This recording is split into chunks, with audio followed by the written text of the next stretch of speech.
Good afternoon, everybody. I wanted to do a quick episode today on the moisture barriers and things to keep your loved one or patient from chafing or, you know, being broken out and broken down in their private areas. So, one thing, and our wonderful nurses, Brandy and Candace and Ray, who is our CNA, taught us this little trick. This stuff right here now, it's just your average moisture barrier. Okay, anybody that's ever used a moisture barrier knows how thick this stuff is. It's almost like the paste that kids used to eat when they were little, but it's really thick. And so I've got some out on my leg right here. I was going to show you. That's what it looks like, and it's just really thick. And what it does is it coats those areas and keeps them from getting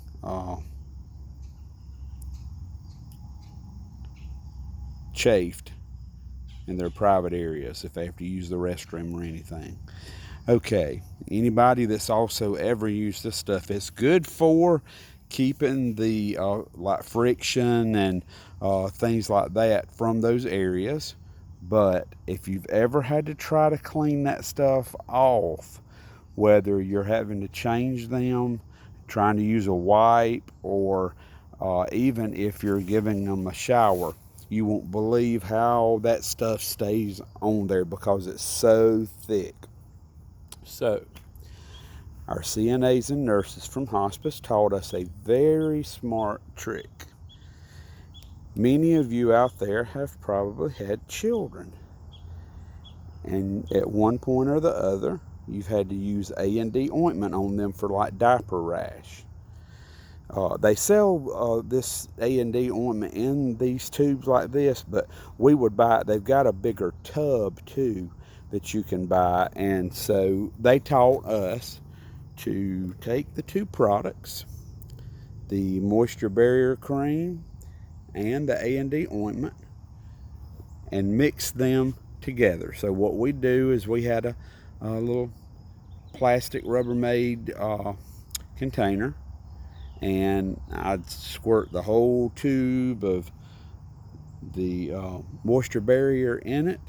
Once I got finished with that, I'd take a whole tube of the A&D and squirt it all in it. And so you had a tube of each mix in the thing together. Okay, then you'd put on your rubber gloves and mix it by hand, and it would be the moisture barrier and the A&D ointment mixed together, which when you had to change them or they were wet or soiled or had to have a shower, you wouldn't have to spend so much time getting that off. That A&D ointment is a little bit more oilier, a little bit more oily, I guess is how I should say it, than the moisture barrier. So that A&D ointment added to the moisture barrier gets that off of your loved one or patient so much easier. And they also taught us to double glove because let's say your patient is at an accident and you're having to use this ointment and you're having to deal with maybe some other things. I'm not going to be that graphic.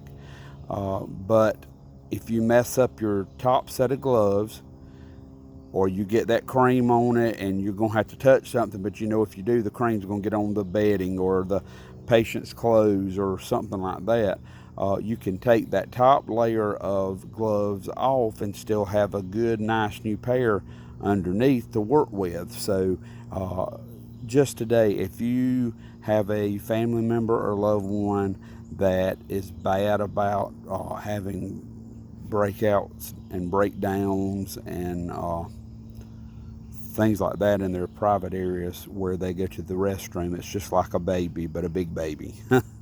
And instead of putting just the A&D ointment on them, when they get older, you put the moisture barrier ointment on them, but by itself it is almost next to impossible to get off because it's so thick. But by adding the A&D ointment, which is what they would have used as a child, and adding it to the moisture barrier cream, which is what you would use as an adult for them, mix those two together, double glove, stick your hands down in there like it's like lard or shortening. Some of y'all are not from the South, so we say lard. But you mix it with your hands. Make sure you get it mixed real good. And what the oil and the A&D ointment does is it helps you be able to wipe the moisture barrier cream off when you have to change them if they're wet or irritated down there. And I always make sure to double glove. That way if you mess up the top pair and you still are having to clean, you won't mess the bedding and stuff by accidentally touching it with the contaminated gloves. You can always pull off the top set and have a layer underneath. So these are the type of things that will help with your loved one.